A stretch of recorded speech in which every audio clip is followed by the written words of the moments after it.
इनसे मिलिए। ये हैं अमेरिका के कांग्रेसमैन राइली मूर। जैसे हमारे देश में एमपीज होते हैं वैसे ही। तो आज ये भारत में काफी चर्चा में है। क्यों? क्योंकि 4 अगस्त को उन्होंने एक्स पर भारत में मॉनसून सेशन में इंट्रोड्यूस होने वाले एफसीआरए अमेंडमेंट बिल पे ये कहा कि क्लियर अटैक है क्रिश्चियंस और रिलीजियस माइनॉरिटीज पर। और फिर ये कहा कि proposed bill threatens religious freedom. और फिर उन्होंने अपनी सरकार यानी यूएस गवर्नमेंट को बोला the United States should make clear that such actions will have consequences for our bilateral relationships. अजीब बात यह है कि foreign contribution regulation act Bharat के क्रिश्चियंस के अगेंस्ट कैसे हो गया और इसके बारे में चिंता अमेरिका में बैठे कांग्रेसमैन को हुई। क्या सच में जो राइली कह रहे हैं वो सही है या वो आंख बंद करके बिना बिल के सारे क्लॉज पढ़े सिर्फ कहानी बना रहे हैं? आज इसी को इन्वेस्टिगेट करेंगे, लेकिन उससे पहले प्लीज हमारा चैनल सब्सक्राइब कीजिए, क्योंकि यहाँ हम राजनीति को हेडलाइन से नहीं राजनीति शास्त्र के लेंस से डिकोड करते हैं। तो सबसे पहले एफसीआरए है क्या, इसके बारे में हमने एक detail video provision by provision already बना चुके हैं। उसका लिंक वीडियो के नीचे आपको मिल जाएगा। FCRA foreign contribution regulation act decide करता है कि भारत में कौन फॉरेन फंडिंग ले सकता है और किस पर्पस के लिए यूज कर सकता है। सरकार के अपने पोर्टल डेटा के मुताबिक 15 जुलाई 2026 तक लगभग 14,500 एक्टिव एफसीआरए सर्टिफिकेट्स थे।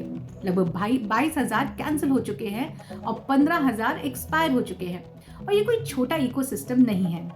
रफली रजिस्टर्ड एनजीओ क्या हर साल 22,000 करोड़ के आसपास का फॉरेन कंट्रीब्यूशन रिसीव करते हैं। अब यहाँ पॉलिटिकल साइंस का एक बेसिक सवाल आता है। फॉरेन फंडिंग सिर्फ चैरिटी नहीं होती, ये कभी इन्फ्लुएंस भी बनती है।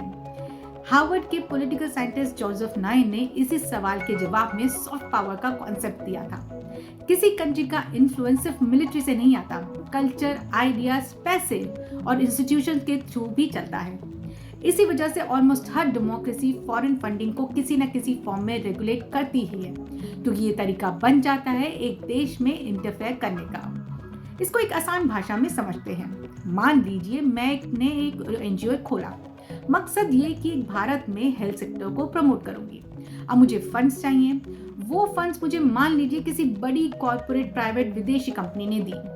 कॉर्पोरेट फंडिंग से इतना पैसा आया कि अब वहां से जो भी डायरेक्शन मिलेगा मैं उसको फॉलो करूंगी।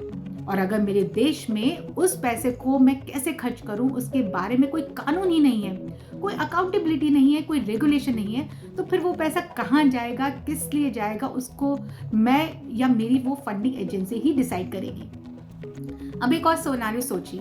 एक बहुत बड़ा इंफ्रास्ट्रक्चर प्रोजेक्ट है जिसमें वो विदेशी कंपनी जिसने मुझे फंड किया था वो इंटरेस्टेड है, लेकिन गवर्नमेंट ने वो प्रोजेक्ट उस विदेशी कंपनी को नहीं दिया।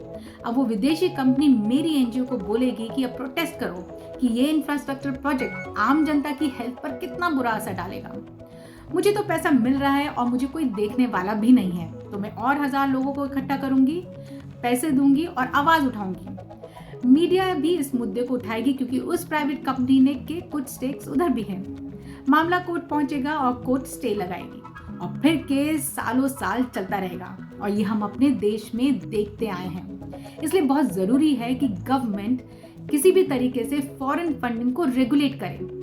फंडिंग किस लिए आ रही है, वो पैसा वहां इस्तेमाल हो रहा है या नहीं। इसलिए एफसीआरए कोई नया इन्वेंशन नहीं है।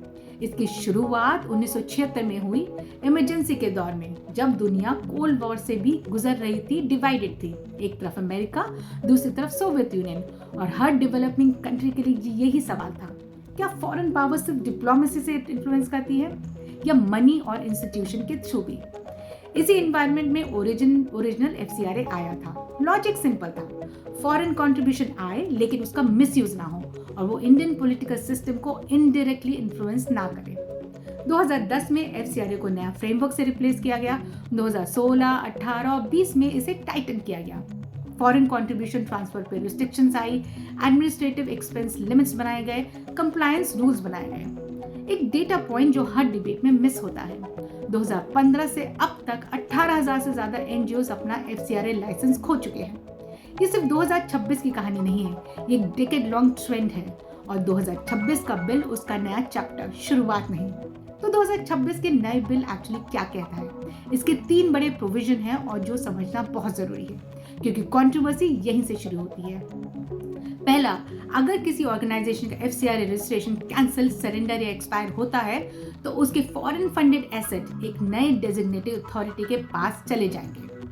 दूसरा, अगर रिन्यूअल टाइम पर नहीं होता तो रजिस्ट्रेशन ऑटोमेटिकली सीज हो जाता है, नो एम्बिग्युइटी। तीसरा, पेनल्टीज एक्चुअली कम हो रही हैं। मैक्सिमम पनिशमेंट 5 साल की जगह की जेल से घटकर 1 साल या फाइन कर दिया जाएगा। तो ये बिल एक साथ 2 डायरेक्शन में मूव करता है। एसेट कंट्रोल तो टाइटन हो रहा है, पनिशमेंट लूजन हो रही है। ये नुआंस है जो सोशल मीडिया पर कहीं नहीं दिखता। अब वो क्लॉज जो पूरी कंट्रोवर्सी का सेंटर है। बिल में क्लियरली लिखा है, अगर डेजिग्नेटिंग अथॉरिटी के पास कोई एसेट, प्लेस ऑफ वर्शिप है तो अथॉरिटी उसका रिलीजियस कैरेक्टर मेंटेन करने के लिए लीगली बाउंड है। मतलब अगर मेरी एनजीओ ने फॉरेन फंड के इस्तेमाल करके कोई चर्च, स्कूल या चर्च, मंदिर या मस्जिद बनाया तो कुछ साल बाद अगर मेरा FCRA लाइसेंस कैंसिल हो जाता है तब वो चर्च डेजिग्नेटेड अथॉरिटी मेरी एनजीओ को प्रॉपर्टी सीज करने के बाद वो चर्च वैसा ही रहेगा, उसका रिलीजियस कैरेक्टर नहीं बदला जा सकता, उसे तोड़कर कोई स्कूल, हॉस्पिटल भी नहीं बनाया जा सकता। और ये कोई एश्योरेंस नहीं है, ये स्टैट्यूटरी टेक्स्ट है। ये क्लैरिफिकेशन गवर्नमेंट ने 23 जुलाई को ही 2026 में ऑफिशियली अपनी वेबसाइट पर क्लियर कर दिया है कि इस तरह के रिलीजियस प्रॉपर्टी का रिलीजियस कैरेक्टर रिटेन किया जाएगा। याद रखिए ये डेट 23 जुलाई, क्योंकि आगे इसका टाइमलाइन बहुत कुछ बता। अब आते हैं राइली मूर के उस एक्स वाले पोस्ट पर, और यहाँ 3 प्रॉब्लम्स हैं जो हम सबको समझनी चाहिए। पहला, कांग्रेसमैन का स्टेटमेंट है, ये गवर्नमेंट की पॉलिसी नहीं। अमेरिका एक डेमोक्रेसी है, हर कांग्रेसमैन अपनी पोजीशन रख सकता है। एक इंडिविजुअल लॉ मेकर का स्टेटमेंट ऑटोमेटिकली यूएस गवर्नमेंट की ऑफिशियल फॉरेन पॉलिसी नहीं बन जाता। एक बैक बेंच कांग्रेसमैन का ट्वीट और स्टेट गवर्नमेंट का ऑफिशियल स्टेटमेंट दोनों बहुत अलग अलग सिग्नल वेट कैरी करते हैं। तो सोशल मीडिया पर ये हेडलाइन अमेरिका इंडिया से नाराज है सच नहीं है। ज्यादा एक्यूरेट हेडलाइन होती है, एक रिपब्लिक कांग्रेसमैन ने ट्वीट किया। अब दूसरा करेक्शन, टाइमलाइन चेक कीजिए, यहाँ वही डेट पर वापस आते हैं। मूर ने 4 अगस्त को लिखा कि bill government takeovers of churches and religious charities allow करेगा, लेकिन गवर्नमेंट ने क्लैरिफाई किया कि डेजिग्नेटेड अथॉरिटी रिलीजियस कैरेक्टर कभी नहीं बदलेगी। ऑलरेडी 23 जुलाई को ये पब्लिक था, 12 दिन पहले, और बिल का स्टैट्यूटरी टेक्स्ट खुद ये गारंटी करता है। तो सवाल सिंपल है, क्या मूर ने ये बिल पढ़ा या फिर हेडलाइन पढ़ी? एक पॉलिटिकल साइंस के लेंस से मुरे एडलमैन के सिंबॉलिक पॉलिटिक्स से बिल्कुल टेक्स्ट बुक एग्जाम्पल जैसा लगता है, जहाँ एक्चुअल लीगल टेक्स्ट से ज्यादा एक symbolic phrase attack against Christians emotional resonance create करता है और पॉलिसी सब्सटेंस को पीछे छोड़ देता है। और तीसरा करेक्शन, मालाबार कोस्ट वाली लाइन। मूर ने अपने ट्वीट में सेंट थॉमस अपोस्टल और केरलम की 2000 साल पुरानी क्रिश्चियन हिस्ट्री भी लिखी थी। हिस्टोरिकली जेन्युइनली रिच फैक्ट है, इसमें कोई शक नहीं, लेकिन आयरनी ये है कि इस ट्वीट में करंट स्टैट्यूटरी प्रोविजन जो स्पेसिफिकली रिलीजियस कैरेक्टर को प्रोटेक्ट करता है मेंशन ही नहीं किया। मतलब एंशिएंट हिस्ट्री डिटेल्ड है, करंट बिल टेक्स्ट नहीं। यही इंटरेस्टिंग है, जितना डीप आप हिस्ट्री में जाएंगे उतना ही जरूरी हो जाता है कि प्रेजेंट डे लीगल टेक्स्ट को भी उतनी ही सीरियसनेस से पढ़ना। तो क्या ये रिलीजन की स्टोरी है? नहीं, यहाँ पर 2 अलग अलग डिबेट्स हैं जो ओवरलैप हो गई हैं। एक, क्या ये बिल क्रिश्चियन इंस्टीट्यूशंस को टारगेट करता है, जिसका जवाब स्टैट्यूटरी टेक्स्ट के हिसाब से वेरीफाइड क्लैरिफिकेशन के हिसाब से नहीं लगता है। दूसरा, क्या बिल सिविल सोसाइटी के लिए ड्यू प्रोसेस वीकन करता है, जिसका जवाब लीगल एक्सपर्ट्स के मुताबिक पॉसिबली हाँ है। इन दोनों को अलग अलग रखना जरूरी है, क्योंकि एक जेन्युइन लीगल कंसर्न है और दूसरा एक अनवेरिफाइड फैक्चुअल क्लेम। दोनों को सेम बास्केट में डाल देना ही कंफ्यूजन क्रिएट करता है। तो फिर एक domestic bill foreign policy issue कैसे बन जाता है? E. शार्ट्सनाइजर का एक बहुत ही फेमस पॉलिटिकल साइंस का प्रिंसिपल है, पॉलिसी क्रिएट्स पॉलिटिक्स। मतलब जैसे एक पॉलिसी बनती है वो अपने खुद के स्टेक होल्डर्स, कोलिजन्स और रिएक्शंस क्रिएट करती है, जो ओरिजिनल पॉलिसी डिबेट से भी कई बार बहुत बड़े हो जाते हैं। FCRA अमेंडमेंट इंडिया की डोमेस्टिक गवर्नेंस का इशू था, लेकिन जैसे ही इसमें रिलीजियस फ्रेमिंग ऐड हुई, वो transnational actors, congressman, diaspora groups, religious organisation को भी एक्टिवेट कर दिया।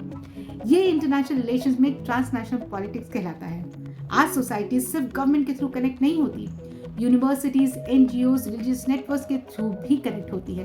तो क्या एनजीओज कभी सॉफ्ट पावर टूल बन सकते हैं? कुछ सिचुएशंस में हाँ, लेकिन इसका मतलब ये नहीं है कि एनजीओज एक फॉरेन एजेंडा चलाते हैं। ये डेंजरस ओवर सिंप्लीफिकेशन होगी। लाखों NGOs generally education, health care, disaster relief में काम करते हैं। असली सवाल इंस्ट्रूमेंट का नहीं है, ट्रांसपेरेंसी का है। प्रॉब्लम एनजीओ होना नहीं है, प्रॉब्लम अकाउंटेबिलिटी का एब्सेंस है। सरकार की क्या पोजीशन है? उनके हिसाब से भारत एक सॉवरेन डेमोक्रेसी है और फॉरेन फंड का मिसयूज रोकना, ट्रांसपेरेंसी मेंटेन करना गवर्नमेंट की रिस्पॉन्सिबिलिटी है। क्रिटिक्स का क्या पोजीशन है? रेगुलेशन जरूरी है, लेकिन अगर डेजिग्नेटेड अथॉरिटी जैसी बॉडी को जुडिशियल रिव्यू के बिना उतनी पावर मिल जाए तो जेन्युइन सिविल सोसाइटी भी कोलैटरल डैमेज बन सकती है। दोनों के आर्गुमेंट्स अपनी अपनी जगह लेजिटिमेट है और यही डेमोक्रेसी का क्लासिक टेंशन है, जो मैंने पहले भी कहा कि स्टेट को तो सिक्योरिटी चाहिए, सोसाइटी को फ्रीडम चाहिए। सवाल ये नहीं है कि गवर्नमेंट सही है या एनजीओ सही है। सवाल ये भी नहीं है कि फॉरेन फंडिंग अच्छी है या बुरी। असली सवाल ये है कि एक डेमोक्रेसी अपनी सोवरेनिटी प्रोटेक्ट करते हुए सिविल सोसाइटी को कितना ड्यू प्रोसेस फ्रीडम दे। एक फर्स्ट टर्म कांग्रेसमैन का ट्वीट ग्लोबल हेडलाइन तो बना सकता है, लेकिन उससे ज्यादा पावरफुल होता है वो स्टैट्यूटरी लाइन जो ऑलरेडी 12 दिन पहले लिखी जा चुकी है। 21st सेंचुरी में इन्फ्लुएंस इनविजिबल जरूर है, लेकिन उसका फैक्ट चेक हमेशा पॉसिबल होता है। और सबसे ज्यादा ध्यान देने वाली बात यह है कि एनजीओज की ट्रांसपेरेंसी और अकाउंटेबिलिटी के लिए लॉ बनाने की बात आई तो सबसे ज्यादा ऑपोजिशन क्रिश्चियन मिशनरी से ही क्यों आया? राजनीति में यही होता है। डेमोक्रेसी में क्या होना चाहिए ये आप डिसाइड कीजिए। मैं हूं डॉक्टर ज्योति त्यागी और इसी तरह के एनालिसिस के लिए हमारा चैनल जरूर सब्सक्राइब कीजिए।